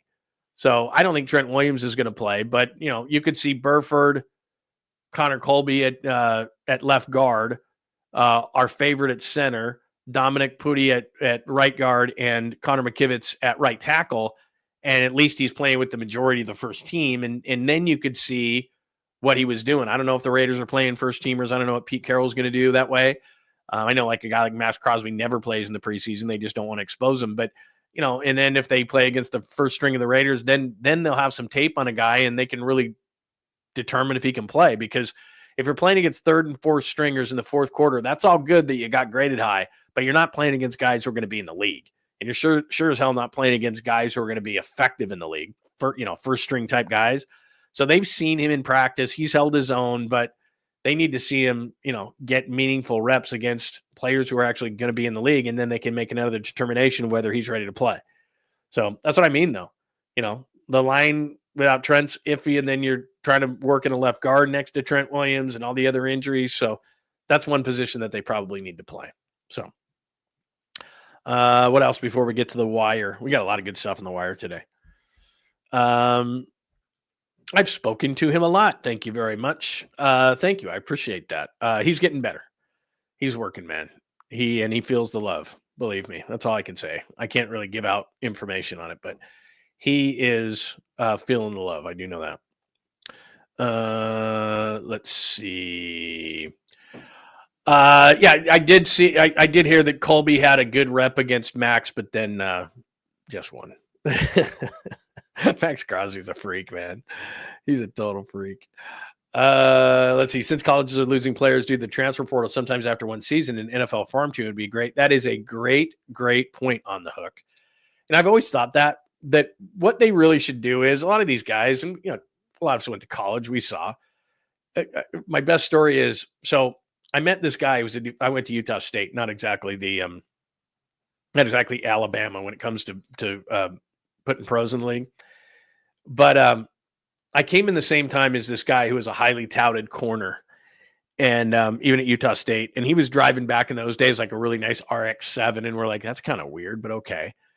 And I would, in the first couple of years, you're just doing general education. Anyway, you're doing GE courses, so whatever. Maybe I didn't see him very much. But then, by the time you're like a senior, and I was in the communication field, you knew a lot of the people and a lot of the professors and people, you'd been around there 4 years. And so you knew who your peers were in your selected field. I was, getting a degree in journalism. And so I was like, okay, I know communications and I generally know the people. And when it came to graduation day, I look over and there's that defensive back. And he had been there and I thought he changed majors because I never saw the guy. And I look over and I'm like, are you kidding me? And that's like at Utah State. We weren't good at anything. We were decent at basketball, but we sure as hell weren't good at football. And then he ended up playing for about a handful of years, 4 or 5 years for the Denver Broncos. And I was like, I swear to God, that guy didn't go to one class in 4 years. Like I saw him my first year on campus, and then I didn't really see him at all. And then I looked over and he was like in graduation. And remember, this is before like online classes and stuff. I mean, he wasn't taking a bunch of online classes to graduate. And I'm like, are you in communications? He's like, yeah. I'm like, oh, you must be taking night classes or something. Anyway, I didn't say that to him. But yeah, anyway. My point is that a lot of these guys, they don't want to go anyway. And they're going to be one and doneers or two and doneers or whatever the case may be. So it's like, why not just be in a minor league system? Like what the NBA is doing right now. Like they do, you can go right into the G League, or you can go, they had that Ignite team over in Walnut Creek where _𝐾𝐭 played and all that kind of stuff. It's like, look, if your career you think is going to be, if your career is going to be football, then yeah, have a minor league system and learn how to be not only a professional on the field, a professional off the field. Have a financial advisor as a professional. This is how you're going to handle your money. This is how you're going to handle fame. This is how you're going to handle social media. This is how, there's so many things that derail a professional athlete in any sport away from being successful. I mean, it's more difficult, I believe, than it's ever been. Because at least before they would give you time to develop. How long, like speaking of the Raiders, how long did it take Ken Stabler to develop? When he first got drafted, he was behind Darryl LaMonica and he was behind George Blandon. He was behind, it took him forever. So, but nowadays it's like, well, you can't play. Obviously you can't play. You're not playing by your second year. You're not a starting quarterback by your second year. Then yeah, just saying, man, it's difficult. But I agree with you, man. They need to have some sort of a system. And if you don't want to go to college, fine. I mean, it's great that, they all love going because, you go to the SEC and you have Saturdays and you love college football and all that kind of stuff. But if it's not your bag, then go learn to be a professional in any sport. And I think that especially in football, I just think it would be great. And one of the reasons why guys in football can't jump, like you see guys right after high school, they jump to the NBA or guys get drafted in baseball and they sign these big contracts right out of high school. In baseball, 3 or 4 years, you got to go through the whole minor league system and now you're physically able to play. The NBA, a lot of these guys, they were, touched by God and they have these bodies and you're 6'8" or 6'10" or 7 foot. I mean, you won the genetic lottery. Football guys, when you're 18 years old, you ain't playing against Trent Williams. You're not playing against George Kittle. You're not physically ready to do those things. So again, get them into basically a football camp. You lift, you go to classes for the finances of it. You become, a member of society. You do all these different things. You learn a playbook. You learn this, that, and the other. And now you're ready to play in the NFL. Kind of like a minor league system of baseball. I mean, I think that would work. It's just a lot of these guys, especially now, given the fact that you can go to college football and get paid. You can get paid in college football now. So I don't know that they're ever going to do that because the college guys are going, okay, you want me to do like a minor league system? You're not going to pay me very much. Or I could sit here and go to, LSU and I could make $1 million. So what would you do? So anyway. Yeah, Jordan Love, my I didn't think it was going to be very good. Like when the Packers drafted him, I was like, he's not any good because his last year at Utah State, he was very inconsistent. You look, any thumb injury that you have for a quarterback, that ain't good. And Green Bay can downplay that all you want. You got a thumb injury. Look, not a lot of people talk about this. And thanks, Chris. Not a lot of people talk about this, but one of the things that I don't know that would have been any different, but one of the things that derailed Trey Lance after the initial, he looked good, went down to the Chargers, had terrible joint practices, lost his confidence. But remember in that preseason game, he hit his finger in a helmet and he had to try to grip and throw the ball differently because he didn't want to miss time. That hurt him. And like I said, he just lost confidence. The kid has skills, just lost confidence. So that is a great question. Thank you very much for asking it. I retweeted at John Lund Radio on X today He is still studying broadcasting. He's coming back. He's actually on a plane, just landed actually in Arizona. He just left Boston. He was in there writing for the Cape Cod League. And get this, he got about a 4-day break in Boston. And literally tomorrow, he's kept the same house. So he will go back to his house and he'll have about 24 hours. And then he's got to start covering Arizona State football because he's traveling to Arizona State football this year, the 11th ranked team in the country. But yeah, so he's all over it and he's a senior. So one more year of pain and then he's out on his butt. That's all there is about there. That's all there is to it. He's out on his butt. Let's see. What else do we have? Anything else? Yeah, that's what I mean. It's going to be really hard to put the genie back in the bottle. Be like, hey, go to this minor league football camp. They're like, I can go to a major football program. Sorry. Can't do it. Yeah. I text with Greg every day and multiple times. And in fact, I've got it. You know what? I'll do this right now since we brought up Greg's name. See where it says on NFL. You know what? I'm going to hit the NFL wire because I got something for you. Speaking of Greg. So let me hit the NFL wire. Let's do that. It is time to widen out the lens and give you a little NFL wire talk. It's time for a look at the NFL stories making headlines. It's the NFL wire on John Lund Unleashed. All right, I'm going to take the first thing and the last thing and make it first. You see where it says 1 year ago today? And to tell you how much time flies, let me show you something. A year ago, Greg and I were in Vegas, and our old program director, Jeremiah Crow, runs now the Sirius Satellite studios. These things are like $20 million studios. They're inside the Wynn. And he set us up last year. So the Raiders-Niners preseason game a year ago, which I was just telling you about, that I had my nephew and my sister and my brother-in-law at, this is where he and I were 1 year ago. 1 year ago. Time flies. We were doing a show together. Now we're not. And he's going to be fine.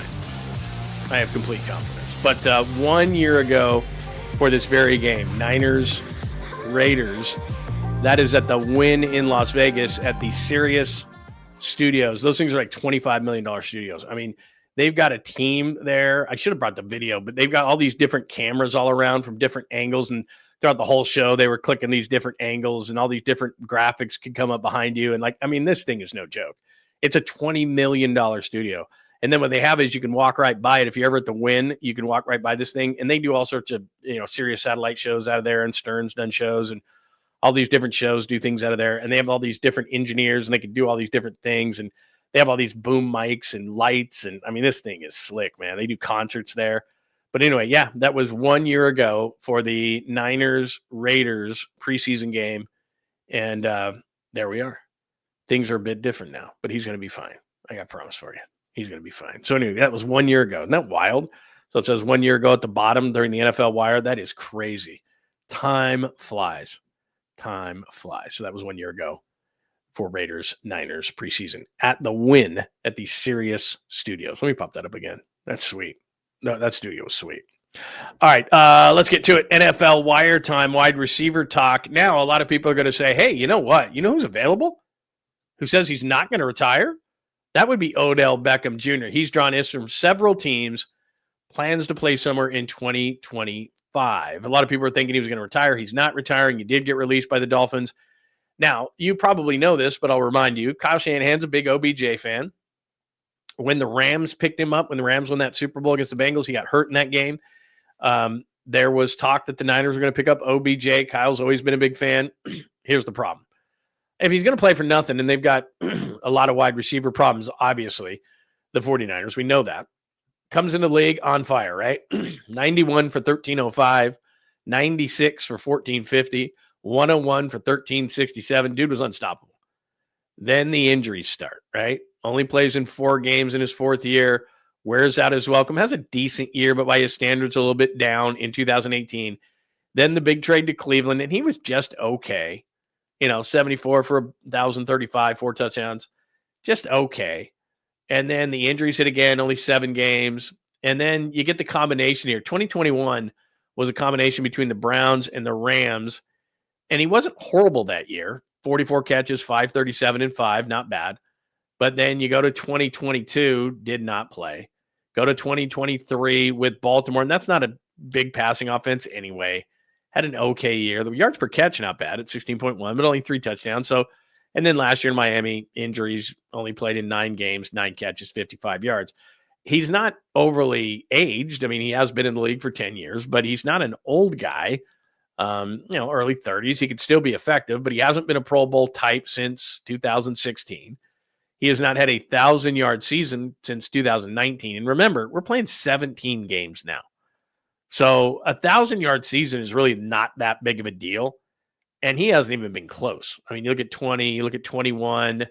Would the Niners take a season like this out of OBJ, 44 for 537 and 5, in a heartbeat? In a heartbeat. But because of all the injuries, he's been robbed of his explosiveness. He still has very good hands. He could be an underneath receiver, but he's not taking anybody deep. So for everybody to get excited, just again, I'm just being I don't want to be the bearer of bad news, but would OBJ help? Sure, I'd bring the guy in. Does he want to, he was such a superstar at one point. How is he going to be in the locker room? What's going to be like? How is he as a teammate? Kyle's got to find all those things out. But I know for a fact that Kyle's just always been a big fan of his. And, will he be what a Niners receiver needs to be? In other words, I know that you've been a glam guy in your career, but you got to block here. And you got to do the undesirables. It's not just catch the rock and go sit on the bench. So, I know a lot of people are bringing him up because he's a big name. Yeah, I would go out and talk to him. But I would also say to him, look, you might only be here for 4 or 5 games. Once Brandon Ayuk comes back, maybe that's game 6 or game 7, then I'm not sure what's going to happen to you. Does he pull a Devondre Campbell? Remember Devondre? Well, Dre Greenlaw is going to take your spot now. What? Then I'm not playing. So you don't need that kind of a situation. So look, would I be surprised? It said there was a handful of teams that have talked to him. Says drawn interest from several teams. Would I be surprised if it was the Niners who were one of those several teams? I'd be surprised if it wasn't. I'm not sure they've reached out to him. They need a receiver. And Amari Cooper doesn't seem to want to play. Gabe Davis doesn't do much for me, nor does Tyler Boyd or anything like that. So, yeah, I would talk to OBJ, but he's not an automatic. He hasn't been a great receiver in this league for 6 or 7 years. So I'd have to check on his health. Like I said, the health has robbed him of a lot of things. He got hurt in the Super Bowl. He got hurt before that. So he's just had a lot of injuries that have robbed him of a lot of his speed and explosiveness. But he can still catch the football. And I would imagine that if he were on the field in the first, let's say that just for the sake of conversation, that it was Juwan Jennings worked things out and it was OBJ and it was Ricky. Okay. I could live with that. And I could take a chance on OBJ. I doubt he would start. It's probably too late in camp, but we'll see. So anyway, would I talk to him? Yeah. Is he OBJ that made one of the greatest catches of all time down the sideline against Dallas? He is not. He's not that player anymore. And then the other guy, and this is a guy that I thought that I've been thinking about the whole time, and I didn't know where his legal situation was. But Isaiah Bond was a nice player for Texas. He came from Alabama. He transferred to Texas for his final year. Really good player, lots of speed. Not a typical Niners wide receiver. I mean, he's a little thin, but again, lots of injuries. And his sexual assault case was dismissed, and it looks like he's going to sign. I don't know if he has yet, but it looks like he's going to sign with the Browns. And I'm a little surprised. Now, look, sexual assault, maybe the Niners just said, nope, not going to do it. I'm not going to do it. We're not signing the guy, period. Don't care if it was dismissed. Don't care. Cleveland, a team that had taken on Deshaun Watson and fully guaranteed his contract after the stuff that Deshaun Watson did. So clearly Cleveland has different rules, and they're going to sign Isaiah Bond. I don't know Isaiah Bond. I just know from a pure football standpoint, he was a pretty good receiver at one point, and the Niners are desperate. It's likely that the Niners just said, don't care. Sexual assault, he's off the board. But that was just another receiver that became available today. Looks like he's going to go to Cleveland. I would have been a little bit surprised had they signed him, but I certainly would have thought that maybe they would have looked into it given their desperation. So that's Isaiah Bond. So Bond, James Bond, Isaiah Bond, Isaiah Bond. But OBJ, Isaiah Bond were a couple of those guys with wide receiver talk. This is something that was discussed a couple of days ago. This is our good friend Nick Wagner, who does a great job covering the Niners for ESPN, and he did this floor ceiling thing. And he did 12-5 for the ceiling, 7-10 for the floor. And the X factor is obvious, the youth movement. I think he's pretty accurate. I mean, if you look at the schedule and as bad as it is, I mean, like a lot of people would look at the Niners off a 6-11 season with all the injuries they have so far, and they go 12-5. Are you insane? But if you look at the schedule, there's some really bad teams on their schedule. I mean, that's just how it is. They have one playoff team at home from last year, the Rams. That's it. So I'm sorry that your season tickets have to endure that. And they do have some trips. Even though New Orleans isn't very good, you're going across the country. You're going across the country for Tampa. You're playing the Texans, who are a very solid team. And the Niners are always good, whether they're really good or not, for one of those head-scratching losses during a season where you go, how the hell did that happen? So 7-10, I could see that with the injuries. I think their floor could be even worse if they're hurt, like they are right now, because they're counting on so many rookies defensively. What if they don't come around? I showed you the percentage that the 49ers have hit under John and Kyle last night, and as good as they've been in hitting rookies on a high end, like your Kittles and Warners and so forth and Purdy's, their percentage is not very high, but their rate as far as getting good players is pretty high. I think I showed it to you last night. I think their draft success rate, which means second contract to me, is 33%. And Robert Saleh said the other day at the mic, 50% is really good. And he's right. 50% is really good. It is what an average first rounder is. It's a 50-50 proposition. And that goes back to what we were talking about before, which is you need a minor league. You need to be better than 50-50 in your drafts. So just to stay on track with this, they could be 12-5. But because of all these rookies and you just don't know, and the injuries that have started the season the way that they have, their floor could be worse. Because they could easily be 6-11. Remember, they were 6-11 last year. Now, Greenlaw didn't play, but they had a Funga for a bit. They had these veterans for a bit. They had Debo. You know, they had just overall probably better players than they have now. Now, you know, Hargrave got hurt. All these different guys got hurt, but I'm just simply saying they went 6-11 with probably more talent. So ceiling is 12-5, but they may have one of the most fluctuating records as far as trying to predict it as anybody in the league. I mean, they could be like 5-12 with the way that the injuries are starting out. So there's that. So floor ceiling. Oh, playoffs. I don't know if I put this graphic up. So USA Today did this, and they were just having some fun. Again, the Niners being the third seed, I guess I'm just not seeing it because of the injuries. Like, I do think they might be in the 10-7, 11-6 range. I don't know if they'll be a 3 seed. Again, 3 seed, that means you won a division. So Philly is the 1. Packers, I think that's overrated as a 2, especially with Jordan Love's thumb. You'll nervous. Tampa Bay is probably by default going to win that division, and the Niners could have a better record, so I could see them being a 3, Tampa being a 4. The Lions, I get that being a 5. The Rams, what they're essentially saying is the Niners win the division, and because of the easier schedule, that'll be interesting. I think the Commanders, I could be wrong. Maybe they're just going to be good, period, and Jaden Daniels is that good. There's always a team that's going to fall. And for some reason, I think it's going to be the Commanders, but I could be wrong because Jaden Daniels is special. But I'm looking at the Commanders going, because every year, it's like, it's not the same teams. You know, a year ago, you look at these, except for the Niners, you look at those playoffs. That's pretty much who was in the playoffs last year with the exception of the Niners. So somebody's got to fall off. And I think maybe it's going to be Washington, but I could be wrong. So there's the playoff look. This is pretty funny. So I told you this. We're down to the NFL announcers on NFL Wire. I told you this the other day. So I showed you this graphic, and I would feel really pissed off if I was like Greg Olsen. I used to be on the number 1 team. So Fox puts that out, and it's like number 1 team, right? And it's like, you know, the lead singer in the band, and then the guys are in the back. So there's Greg Olsen down there. Like, what the hell, bro? I used to be on the 1 team. Joe Davis, you know, calls it Dodgers. He's pretty good. Moose Johnson's been at this for a long time. He's pretty damn good. There's my good friend Mike Pereira down there. Like, you can hardly even see these people, right? They're talented in and of their own right. I know they're not Tom Brady, but damn, man, they're pretty talented. So that's what Fox does. That's how they put out their 25, 26 announcer teams. That's how they announce it on social media. Look at CBS. Nobody's better than another. There's the number 1 team right there. There's Jim Nantz. There's Tony Romo. There's Tracy Wolfson. Yeah, they're on the same level as our good friend right there. Iron Eagle, like, no bigger. There's JJ Watt right there. Like, they just put them on the same level, like all of them. Like, okay, those are the same size boxes, right? Not at Fox. Boom. Tom, and then the rest of you. CBS, Fox, CBS, Fox. I found that fascinating. Maybe you're like, you're a dope, and that's fine.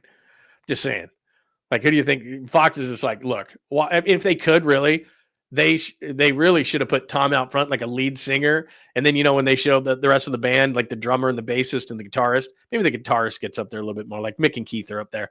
But like they should have put Tom in the front and then just kind of, they'll do kind of a frosted thing where you can hardly see the guys. And then they could put Burkhart and Rinaldi and Aaron kind of behind Tom. They probably tried that. And then it was like, yeah, probably can't do that. But if they could have, they would have. CBS is like, yeah, everybody's the same. Treat everybody equal. Not at Fox. 1 year ago, like I said, I already showed you that. That was 1 year ago when we were Raiders Niners. That was the preseason game a year ago. A lot changes in a year. What else do I have today? Oh, I have a sweet, clean, family-friendly caboose pistol for you as well. A couple more things that I didn't put up on the board there. Matt Breida, the Cheetah, is retiring after a 7-year career.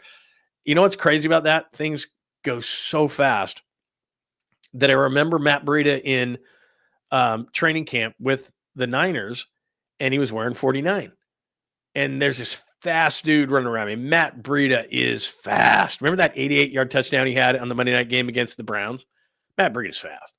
And I remember in training camp that year, and I was like, who's this dude? And he's wearing 49, and then he moved to 22 and later, and he was a nice 49er. I'm not saying he's going down in history as this, that, or the other, but he was a nice 49er. And like I said, with time flying, I remember his training camp. We're like, who's 49? Where did he come from? We're all checking. He's just blowing by people in camp before we knew who he was. You've probably seen this story as part of the NFL Wild. Male cheerleaders on the Minnesota Vikings cause fans to flip out. There they are. I would wonder what you would think of male cheerleaders. I really wouldn't care. They have them on Saturdays in college football. I'm not trying to be all woke about it, but it's like, whatever. But I guess in Minnesota, they're freaking out. It leads me to a story. So I was covering you might have heard this. I might have told this on the air before, but I was covering the Portland Trail Blazers, and Paul Allen, may he rest in peace, was the owner of the Blazers at the time. And I was at a shoot-around. It was 10 in the morning, whatever. I was at a shoot-around. And we're interviewing players. And then as we're walking off the court, the Blazer dancers, and I knew a couple of girls that were the Blazer dancers, and they're doing their bits. I hung around for a minute to say hello to them. And in the front were these 3 male dancers who I'd never seen before.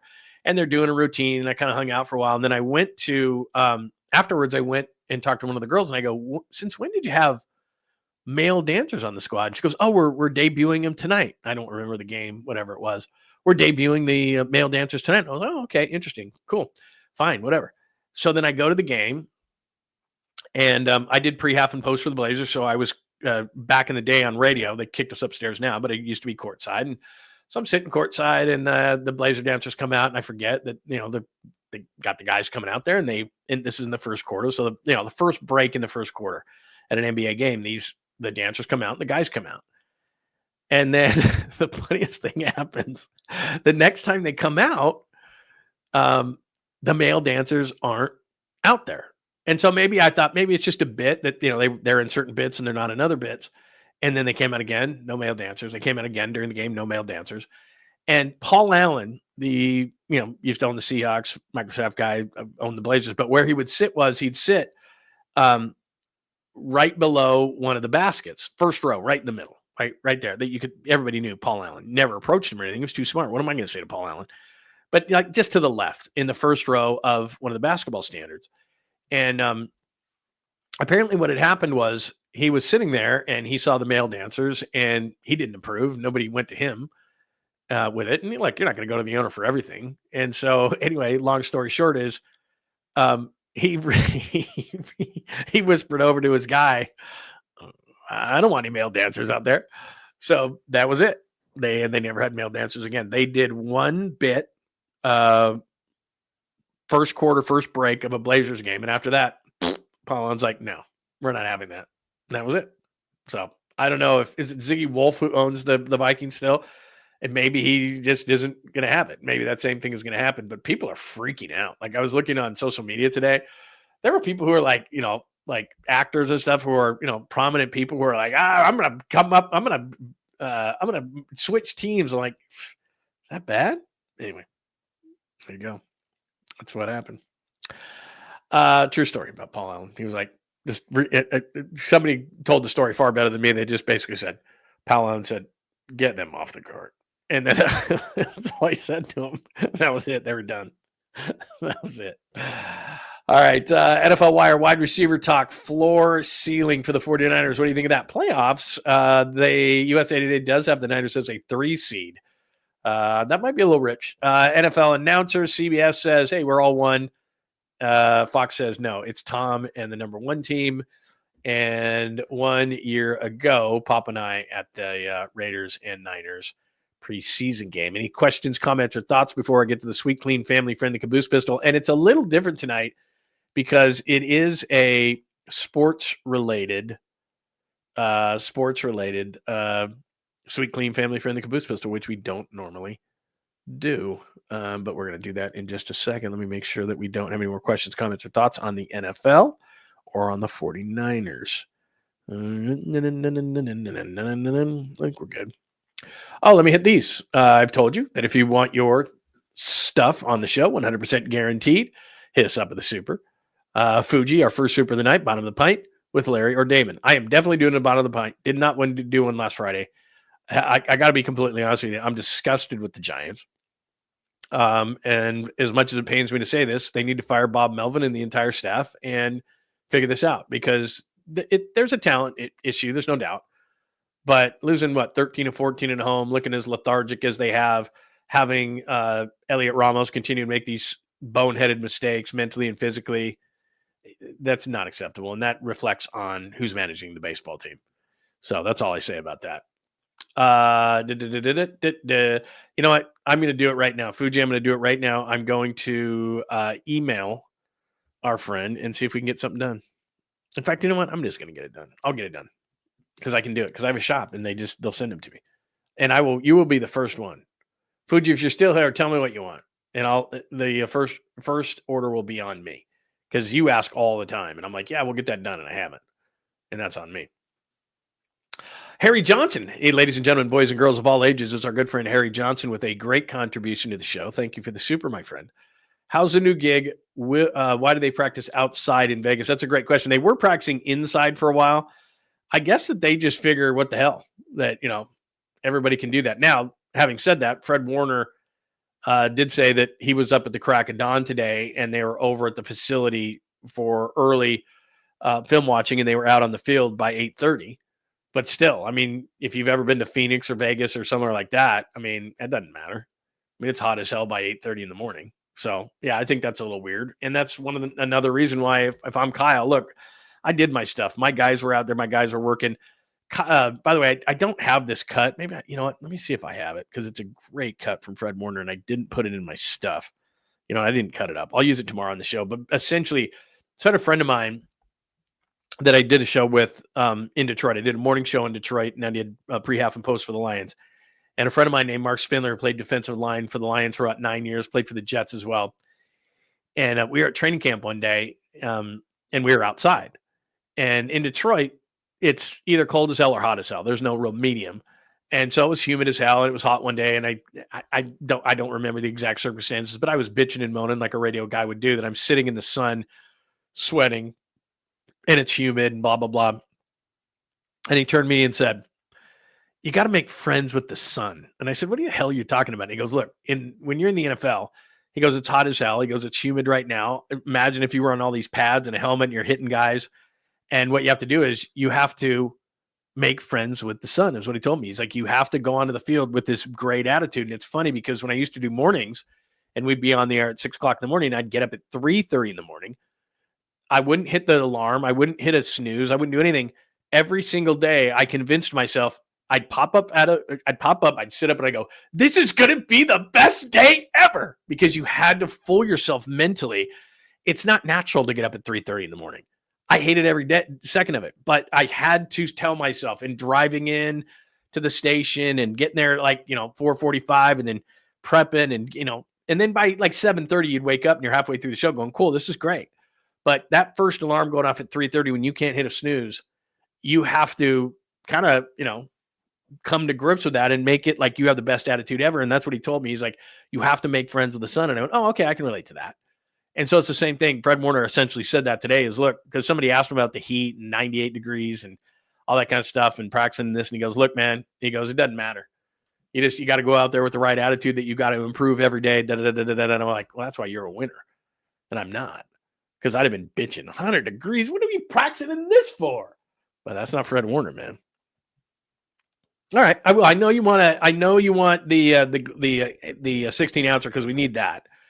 And the koozie, we'll get that, and I'll get some other stuff too. Because I've got a shop. I thought that because he does such a better job with all the graphics, but I do have the graphics too. And they do a nice job with it. So I promise you I'll get on that. I promise you I will. So thanks to Fuji for some supers today and our good friend Harry Johnson. Remember, you can always hit the show with a super anytime you would like. All right, let's get to it. We got a great, sweet, clean, family-friendly caboose pistol for you today and tonight, I should say. And it is actually sports-related, and we hardly ever do sports-related ones. They're always just crazy stories. But today, we'll combine the two. John Lund Unleashed presents the caboose pistol. Wedged in the crack of her buttocks. Somehow, someway, Lundo thinks this is the best way to leave a final impression on you for the day. The old caboose pistol, everybody has one. Did you say caboose? I know some women who could hide a machine gun in there. Yeah. Leave me out of this, you weirdo. Here's John. I just report the news, lady. So you may have seen this. It was pretty funny. I put this up on X at John Lund Radio. But Michael Penix Jr., right? Went to the University of Washington. We know him around here. Led Washington to the national championship game. They lost a couple years ago. And then he was a surprise 7th overall pick of the draft. Maybe the Raiders, speaking of the Raiders, were going to take him, but they ended up getting Brock Bowers, which isn't so bad. But anyway, Michael Penix was being asked, Michael Penix Jr. was being asked about a skirmish in a joint practice, which he actually became a part of. So he's on a local news station. So of course they're going to put his name on the screen, right? Uh-oh. Just went a little bit too far. Nope. There we go. They had a lot of words throughout practice. Excuse me? What's that name? Michael Penis Jr.? So whoever does graphics for WTOC, Channel 11 in, I think that's Atlanta, right?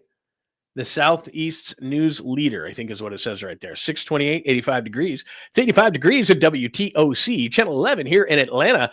Let's go to Michael Penix. Oh, Michael Penis Jr., Falcons quarterback. So whoever does graphics for WTOC, Channel 11 in Atlanta might be in trouble because that's Michael Penix Jr., not Michael Penis Jr. Practice, so I gave my words and just went a little bit too far. Oh boy, it's Michael Penis Jr. There you go, Michael Penis Jr. WTOC, Channel 11. WTOC Statesboro. So maybe that's it. Maybe they're not in Atlanta. Maybe it's Statesboro. I guess so. Whatever. Anyway, whoever is the graphics person, that young person probably doesn't have a job today, but I don't know. I mean, maybe it was on us mistake. I'm looking at my keyboard here. Well, you know what? X is right below S. So he probably meant to hit Penix. There's X, and then right above it is an S. But you got to double check. I've been in TV. You got to double check that, man. You can't have your starting quarterback's name, Michael Penix Jr., be Michael Penis Jr. I mean, that's just a problem. It's going to cause a problem. So anyway, maybe they got fired, maybe they didn't. And I'm sure they didn't do it on purpose. But I am looking at my keyboard right now, and S is right above X. So it's not like it was on the other side of the keyboard. And you were like, how did you get an S there? You were trying to be funny. I know it. But it probably is a honest mistake. But anyway, there's your caboose pistol. Michael Penis. And he's never going to live it down. Like, can you imagine, like, he's going to be on the road this year, and he's going to be jogging onto the field. Hey, there's Michael Penis! Like, he's never going to leave it. Never going to live it down. There's going to be signs. Drunk fans are going to be yelling it at him.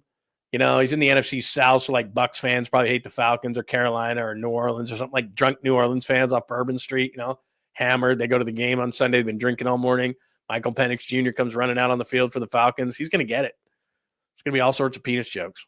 So I feel bad for the guy, but it happens. Nobody's perfect. I wouldn't fire the person. I mean, come on, man. But anyway, there you go.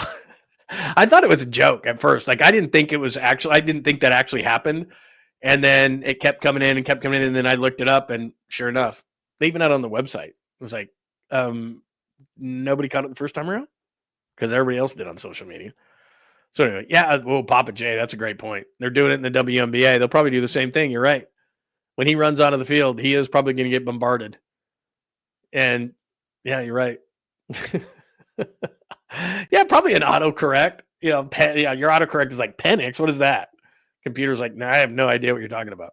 Fat fingers. Yeah, that might have been a fat finger. Because like I said, I'm looking down. That could easily be a fat finger.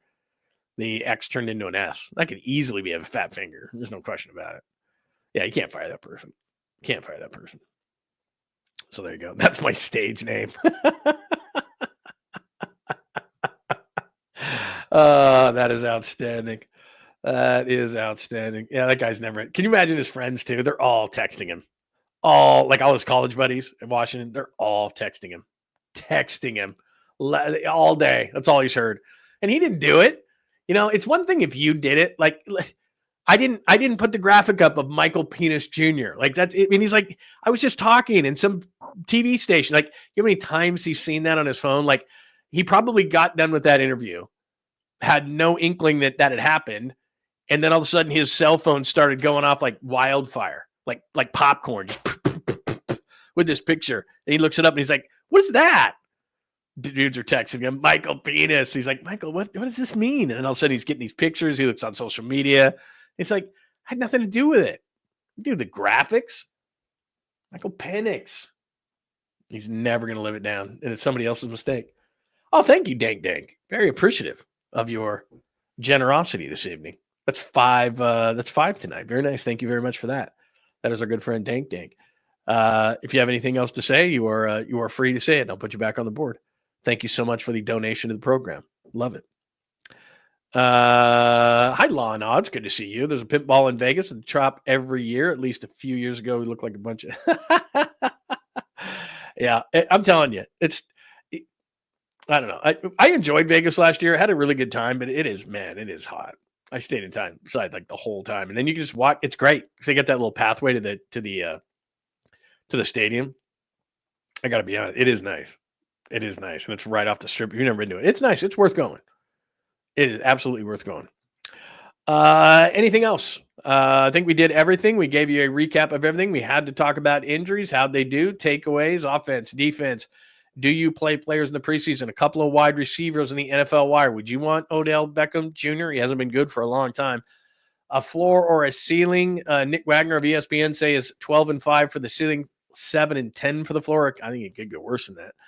Playoff-wise, NFL announcers, Fox versus CBS, and 1 year ago, plus Michael Penis. Michael Penis. That is your Sweet, Clean, Family-Friendly Boost Wilson. Just one more time. There's Papa and I from Vegas 1 year ago. How do things change quickly? Thank you very much. All right, there you go. That is episode 220. It has been a great time hanging out with you tonight for a recap. Tomorrow we'll do the same thing, except for, like you said, Fuji, is we'll do a bottom of the pint. We'll get you. Because look, the Giants only deserve once a week now. I'm not going to do that. I'm not going to just bitch and moan the whole time. Puts me in a bad mood. Puts you in a bad mood. We don't need to do that. We need to be in a good mood. We need things to make us laugh like that. So that's what we're going to do. So once a week. That's all they deserve. They've totally tanked. And they need to clean house once again. All right. That is episode 220. Please do remember, subscribe to John Lund Unleashed on YouTube if you're watching one of the other ways tonight. If you're watching on the Bay Area Sports Collective, if you're watching on X at John Lund Radio, you could be watching on Instagram at John Lund Radio, LinkedIn, Facebook, any of those places you could be watching. You could and should be part of our community over on Facebook. So make sure you subscribe, get those alerts on, and please just do one thing before you get out of here. Hit that like button so it helps our algorithm. Thank you so much for hanging out on a Thursday night on the show. We will hit a bunch of stuff with you tomorrow, and then we'll do Bottom of the Pint tomorrow night. If there's any Niners breaking news, I will get it to you. So make sure those alerts are on at John Lund Unleashed on YouTube. Have a great night. Thanks for hanging out with John Lund Unleashed. We'll try to be better next time, though I wouldn't hold my breath. Please like and subscribe on the John Lund Unleashed Pod YouTube channel. Watch live shows weekdays at 8 a.m. on YouTube, Instagram, and X. And make sure to have your alerts on for shows throughout the day or night. All things Lund can be found at johnlundunleashed.com. johnlundunleashed.com. Goodbye!